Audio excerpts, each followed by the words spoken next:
What's going on, guys? Eric 742 with Eric's RC channel.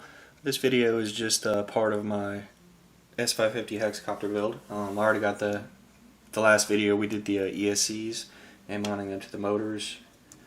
And in this video, I'm just going to show you how I'm going to route the this power module for the APM 2.6. And we already have the XT60 soldered onto the board if you watched my previous video. So this is going to be between the battery and the power for the actual Hexacopter. And then the little lead right here will supply the APM 2.6 with power. Approximately, I don't know what it is, 5 volts. And it's supposed to be a clean 5 volts. So what I'm going to do is I'm going to route it underneath the battery tray. We'll go ahead and that way this wire can feed straight down. At least I think it'll fit. Just give it a little shove. And there it goes, it went right through. Alright, so that went into this slot right here. So I'm planning on putting this underneath here. And that'll go up and be able to supply the board with voltage and also data for the how much current it's pulling and how much voltage is left in the battery. So plan on putting this through here. That way I still have easy access to the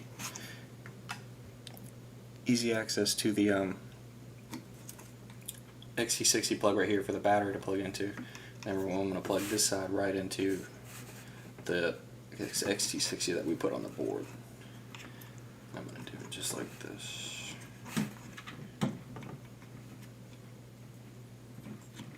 There's a bit of a tight, snug fit here. So we got the wires for the APM going through the board. Let's see. You can see them right here coming up through for the board. And once I get it all situated, I'll probably put a dab of hot glue to make sure that these wires don't rub and stuff like that.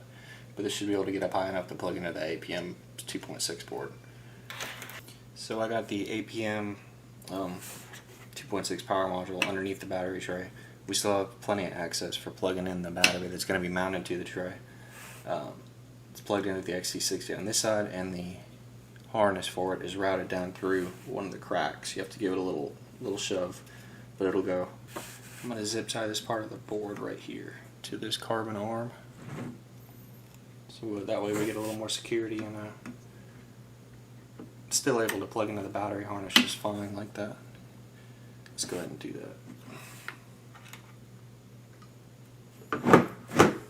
I might do like an X configuration zip tie.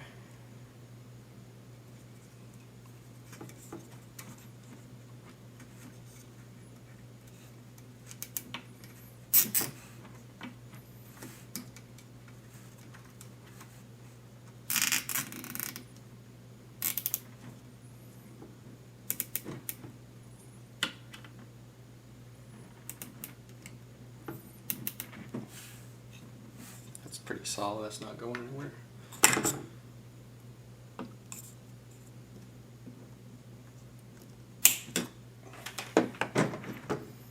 Get one more zip tie.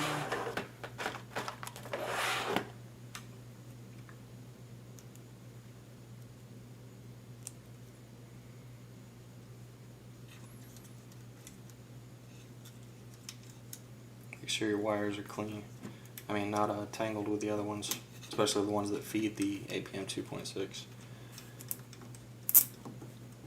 before you start putting all this stuff mounted down. Okay, so that's pretty solid there. I'm not worried about that moving around or going anywhere. Less likely to be damaged as well.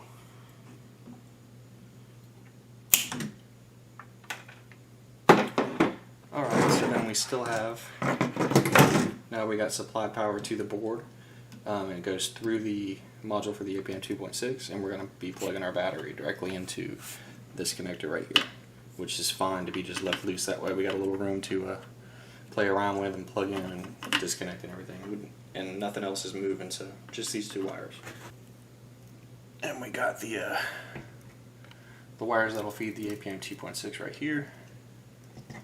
And what I'm going to do when it's all, I'm not going to do it yet, but when I figure out where they're going to be, I'm going to put a dab of hot glue to hold these directly in place where they are, so to make sure they don't move around or rub around and cause any damage or open short circuits or anything like that.